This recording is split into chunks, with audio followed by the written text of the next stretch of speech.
So, I talk a lot about the importance of the preservation of culture and of beauty and things like that. But what exactly does it mean and what exactly are the components of it? Now, this is something I've been kind of trying to build a list of for a while, like the things that I think are the most important aspects of just cultural preservation, identity, regionalism, the things that make different places unique, or the things that are just important to humanity as a whole. In other words, kind of to some extent, the meaning of life. The things that I think make life important and make human achievement important. Like the things that we need to achieve and the things that are the most important components of culture and in some ways the highest endeavors of humanity beyond mere survival. So what do I think these things are? Well, I'll go over them one by one. The first is art. Now art includes things like painting, sculpture, like I'm talking about visual art here. I think visual art is very important. Like I love going to art museums. I think visual art is an important expression of the creativity and of a certain culture. Like you can notice different artistic traits according to where something is from or when it's from. Now, obviously, I'm not talking about shitty modernist art. Like, I do think maybe here and there might be a good work of art that is considered modernist art, but by and large, the vast majority of it is utter shit and spits in the face of actual artistic principle. So yeah, that's the first thing is art, visual art. The second, which is highly related, is architecture. And I think where architecture can be distinguished from visual art is that architecture is inherently like part of the buildings themselves, whereas visual art is not necessarily like built into the actual structures. Like they're two things that are very closely related. And yeah, there's some ambiguity like a statue in a public square, is that more architecture or visual art? Like obviously the two kind of go hand in hand and they're sort of variations of, one and the same, right? But yes, I think that's another very important aspect of culture, a very important aspect of the human experience is the buildings of the societies that we live in. And the third thing, which sort of again goes hand in hand, is urban planning, which is the way in which the architecture is laid out, in which neighborhoods are laid out, cities, towns, streets, just the general way in which things are planned. Now, urban planning can actually be a bit of an oxymoron because some of the best planned places are ironically unplanned. Like there is no master plan. They sort of just evolve organically over time. But I do think there's an element of like unconscious planning to it, even if people aren't planning it deliberately. And I think actually that can be superior to things that are centrally planned. Although again, there's exceptions here and there, like Washington D.C., like the older parts of the city, or some of the 1800s, like 19th century boulevards and other new features in Paris would be examples of where central planning can work a bit better, as opposed to like modern day suburban sprawl, which is like where central planning often doesn't work, or places like Brasilia or Canberra that are just built in a very modernist style. So like yeah, I think urban planning is another thing, and obviously I prefer more traditional forms of urban planning.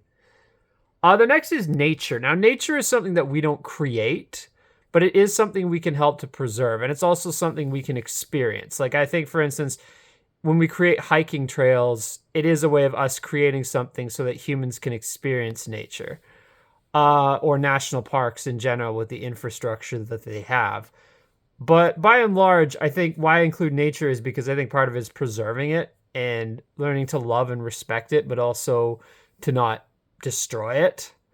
Now, I think nature includes not only the natural features like mountains, waterfalls, rivers, lakes, trees, its rocks, canyons, etc., but it also includes the climate itself, which is partly why I talk about global warming being an issue, because I think the climate does define who we are to an extent. Like, I think human culture is to some extent defined by the natural features, including the climate of the place they live in. And I think the fact that our climate is changing means that to some extent our culture is changing. I don't think that's a good thing. I think it it's gets in the way of cultural preservation. Like, it actually diminishes the authenticity of different cultures by changing the climate itself on which our culture is based. For instance, here in Canada, I think winter sports and winter recreation has always been a big part of our culture, and climate change is now starting to ruin that in large portions of Canada. Like, the skating rinks have barely opened this year, like the outdoor skating rinks, because it's just hasn't been cold enough. Or like the skating on the Rideau Canal in Ottawa, I think that has been shut down the last 2 years because for the first time ever, because it hasn't been cold enough in the winter. And things like, again, like the Quebec City Winter Carnival, that I think hasn't been shut down yet, but I think give it 5 years, give it 10 years, and they're going to be talking about moving the Winter Carnival to Chibougamau. So it's like, again, like these things are threatened, and that are cultural things that are threatened by climate change. So I do think climate is a part of culture, and nature is a part of culture. It's part of the human experience too. Another aspect is animals. I think the diversity of wildlife is an important thing to preserve. That's part of nature, and I also think the animals that exist in different countries and different regions of the globe, they do come to define us as symbols of where we are, who we are. Like how Canada has the beaver, for instance, or America has the bald eagle. Like there's a lot of things like that where I think, animals are part of our identity too, like the wildlife. And yes, to an extent, domestic animals also. Although I do think some people these days are prioritizing domestic animals a bit too much. But I think, yeah, like animals are part of our identity, part of where we live, and they are an important part of the ecosystem. The next thing is human physical appearance. I do think human physical appearance is innately tied to the identity of various places, like red hair to Ireland, for instance, or blonde hair to Scandinavia. I do think that it's a good thing that we have different human physical appearances, like hair colors, eye color, skin color, things like that, facial features. And I think it's good to preserve that diversity. And I think that we lose something when those different diverse features are not preserved. When everything is just blended together into an indistinct hodgepodge. So I think that is an important aspect of identity, culture, and preservation too, is simply the physical appearance in and of itself. The next is food.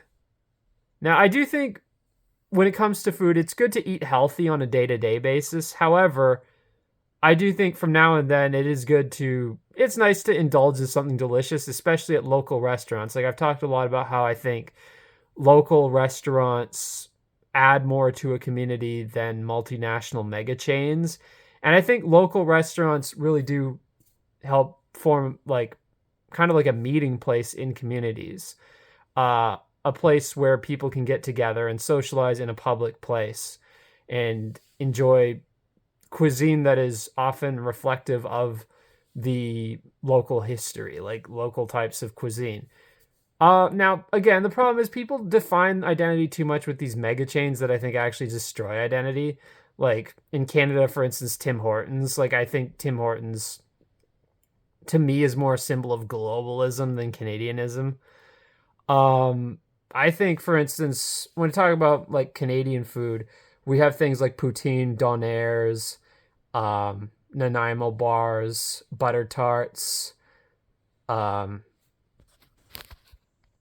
various different variations thereof. Like, we may not have as rich a culinary history as some countries, but we do have some, and I think it's nice to eat like really delicious, authentic food that reflects a certain place. And obviously, I think there's a certain place for some amount of multiculturalism in cuisine. Like, for instance, pizza is something that comes from Italy, but here in North America, I think we've put our own unique spin on it. So I think there's some value in terms of cultural preservation in North American pizza too. I just, again, I think it's better to eat it from, I think the local restaurants have more of a sense of authenticity as opposed to like the pizza mega chains like Domino's or Pizza Hut or Little Caesars. And frankly, Pizza Hut used to be a lot better than it is now anyway.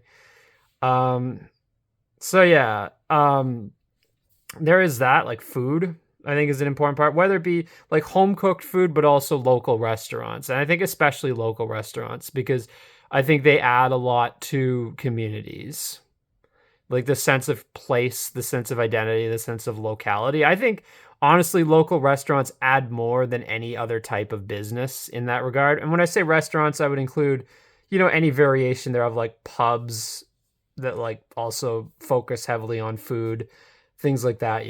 So yeah. Uh the next is fiction. Now, when I'm talking about fiction, I'm including like, books, movies, TV, video games, any fictitious medium. Now, I think with some of these mediums, I think are evocative of local culture or national culture, like books, for instance. Whereas things like movies, TV, and video games, I think do tend to be a bit more like inherently globalist in nature. And this is one of the few areas where I might say that like some of the globalist culture actually does have merit, because it's like, I mean, at the end of the day, like I have seen some good foreign films, but I do think there is something unique to certain Hollywood movies, like something like Dune or Lord of the Rings, for instance, or Star Wars, that like, or the Matrix films that like just frankly can't be replicated anywhere else simply because of budgetary reasons. And I would love to see in the future other countries make movies or TV shows like these, or like Game of Thrones. That would be another example. But I just haven't seen much of it yet, to be totally honest. Like I haven't seen many non-Anglo countries. I guess Pan's Labyrinth is the closest example I can think of a non-Anglo film that kind of has that feel to it. But even it, like, it's not quite as epic as something like Lord of the Rings or Dune. It's just for what it is, like for a Spanish-Mexican co-production in Spanish, it's pretty well done, I would say. Like, again, there's a lot of good foreign films, but not so much that have that sense of like epicness, like high budget, like sci-fi, fantasy, that sort of thing. And again, like I do think with movies and video games and TV shows, when people idealize these things too much, they tend to get into bugmanism and escapism, and I do think it's unhealthy to obsess over these things too much. But at the same time, I do think they are part of our culture to begin with. And I think there is some value in preserving them. Like, for instance, I think it's a shame that it's so hard to access the original versions of the original Star Wars trilogy. I would like it to be more widely accessible. Stop shoving fucking Greedo shooting first and some of the shit like they've added in these special editions into our faces. Let us watch the original version. But yeah, I mean, yeah, movies, TV, video games, I do think these are something like they are a double-edged sword, because on one hand they can be arbiters of globalism and of low culture, but on the other hand, when done well, they can also be a form of high culture and like actual culture. So it's like it's a really double-edged sword with these types of mediums. With literature to an extent too, but I think literature has more of a tendency to be organic and evocative of local cultures, and or just not even just local, but like actual sense of like higher culture. But again, like there's schlock literature too. I don't deny that. There's plenty of it. So again, like you got to be discerning with fiction. There's the good and the bad. There's the high art, the low art. And again, even like with low art, there's stuff that's like kind of cheesy, but still good in many ways. Like, say something like The Mummy, the 1999 film. It's not high art per se, but it is a great movie in its own right, because it is genuinely fun and I think genuinely well made for what it is. So it's like, yeah, with fiction, I do think there can be that intrinsic sense of art and culture to it, where it is part of achievement, part of our identity. But certain forms of fiction I think are more inherently local or regional in their cultural nature, whereas others are more kind of inherently globalist.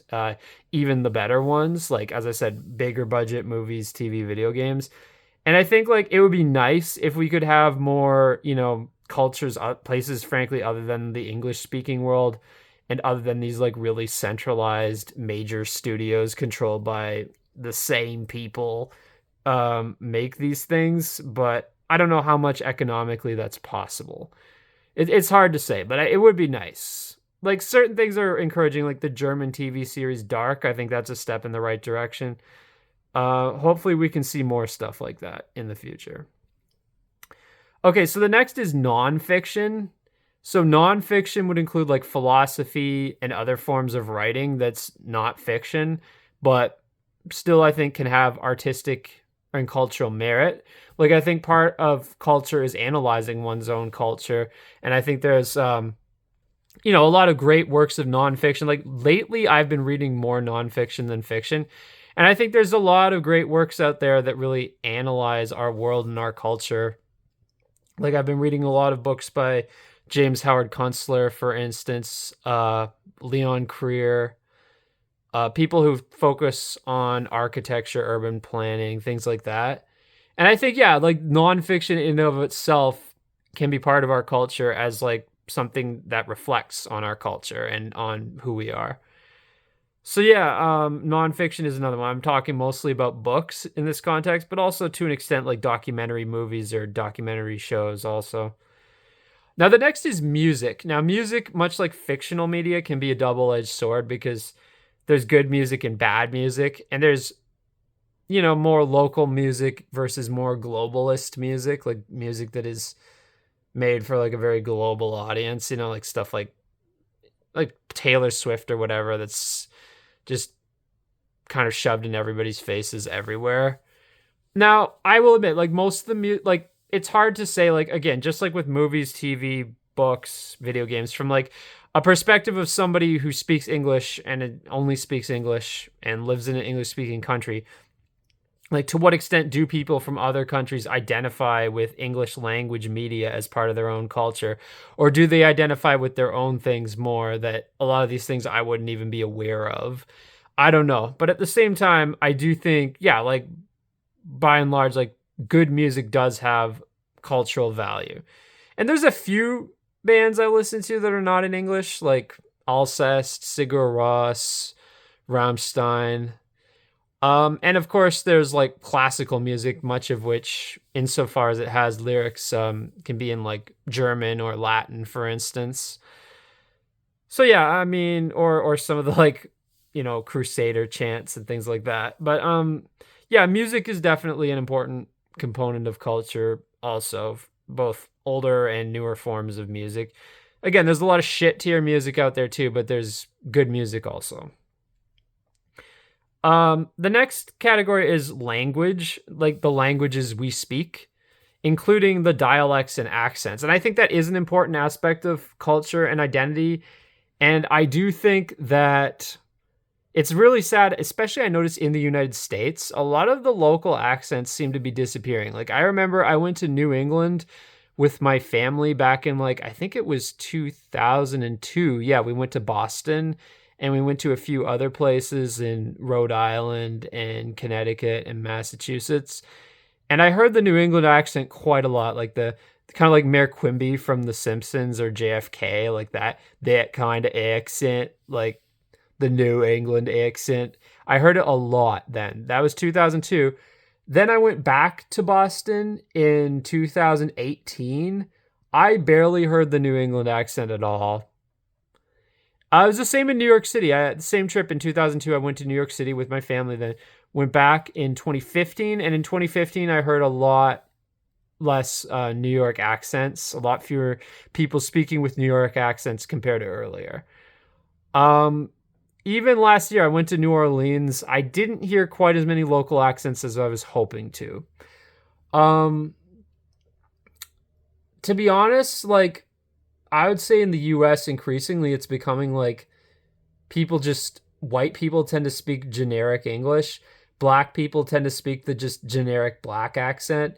And Hispanics are a mix of people who speak generic English versus people who have the kind of like, hey man, the kind of generic Latino accent, you know? But what I think is kind of decreasing the most is the regional white accents, or like accents that aren't specifically associated with blacks or with a certain immigrant group. I would say even among blacks though, like I feel like the ones in New Orleans are increasingly not speaking in a New Orleans accent and more just speaking in a generic black accent. That's the vibe I get. Like regional accents seem to be disappearing a lot in the United States, and I do think it's unfortunate. I think it's contributing to a diminishing of local identity. And yeah, this is coming from somebody who lives in Canada and does not have a thick. I probably have a slight Canadian accent, but I don't think I have a thick one. To be honest, I've never been a huge fan of the Canadian accent, but I don't know. Maybe that's me being hypocritical, because I do think accents are an important aspect of local identity and just local dialects also. And of course, the languages people speak, like with Quebec, like they're completely in the right in saying that the French language is part of their identity and who they are. Same with like Afrikaans for the Afrikaners. And some languages are kind of dying out in certain places, like French in Louisiana, for instance. And I do think it's unfortunate. Now, obviously, there's debates to be had with things like this over, what identity is more important. Like when you have a national language, a regional language, a local language. Like when I was looking up about like some places, I was looking up on Wikipedia about some places that I went to in France and Italy this past year. And like all these towns used to have their own individual languages. It's really ridiculous how many languages there were hundreds of years ago. So like, is linguistic preservation on that level important? Probably not. Like we're like with like every town's language. But again, like there's debates like, is it more important to preserve the Spanish language in Spain, or is it more important to prioritize like Catalan and Galician, etc.? Like that, I don't know. I don't know where I stand on debates like that. It's kind of a gray area. But I think at very least, like, we shouldn't all be speaking English. Like, I think that is too far in the direction of linguistic homogeneity, like everybody speaking English as their main language. But conversely, literally every town having its own language is too far in the opposite direction. Like that's like a Tower of Babel type situation. So I think somewhere in between, it's just a question of where to draw the line. Like say like, is it better to prioritize languages like French or Spanish? Or is it better to prioritize like, let's say somewhat more local languages that have like maybe like 5 to 10 million speakers each, like Occitan or does Burgundy have its own language? Stuff like Alsatian, like things like that. Like, I don't know. I don't know the answer here, but regardless, I think language is an important part of culture. The next is religion. Now, the interesting thing about that is I actually do think religious traditions can be somewhat transferable from one religion to another and can be part of a place's identity. Like, for instance, I think Christian traditions have incorporated certain aspects of pagan tradition, and I think that's fine. Like, insofar as it reflects the identity of certain places, like Christmas, for instance, is largely based on the pagan holidays from beforehand. I would like to think, for instance, if if one day many of the Muslims converted to Christianity, that they could still keep some of their Muslim traditions, but just be Christians. It would be nice to imagine that. Things like that. Or the architecture of their mosques. Like, I do think a lot of these things are transferable from one religion to another, and I do think they're part of the rich tapestry of different human cultures. So yeah, religion and religious traditions. And the next one is, as I was just touching on, holidays and festivals, like things like Christmas and Halloween. Like Halloween is a very uniquely North American holiday, and I think it is something that is part of our culture. And same with like a lot of these Catholic feasts and holidays and things like that, where you see people, like I remember in Spain, I saw like a whole, like hundreds of people marching through the street in a procession in Segovia, a bunch of the locals, because it was some Catholic holiday. And it was pretty cool to see that. So it's like little things like that I do think are a huge part of the culture of places on a local or national level or regional. So yeah, I guess those are generally the things that I consider the biggest components of culture and identity and just things that make up the human experience that need to be preserved and that are part of the beauty and the diversity of humanity and our world. Now, one thing that I didn't include in this list is political ideology because the truth is I don't think political ideology is something that is intrinsically part of any certain place or has to be. And I think that's something we have to overcome, the idea that certain ideologies are part of who we are, even if these are bad ideologies. Like, I think there's ways we can get past that. Like, there's ways we can preserve our culture without preserving shitty political ideologies. Like, say, certain aspects of radical libertarianism or communism or other ideologies that frankly just don't work that well. Like, I don't think communism has to be part of the Russian identity. I don't think that like libertarianism has to be part of the American identity. I think we can move beyond it. And I think we can actually move toward political ideologies, like a political ideology for everyone, but that actually helps preserve all these unique aspects of humanity. Like, I actually think that political ideology is the one area where I am a globalist, really, where I do think everybody kind of should have the same ideology because ultimately I think political ideologies, like bad ideologies, are just bad everywhere. And even if you claim that they're part of your culture, I don't care. It's just these ideologies will destroy every other aspect of your culture. So fuck those ideologies. Like, be it communism, be it libertarianism, be it any other, be it liberalism, be it any other failed ideology that ends up just destroying everything good and beautiful in the world. So yeah, those are my thoughts on preservationism and culture and what I think are the most important aspects of it. So yeah, that's my thoughts on that.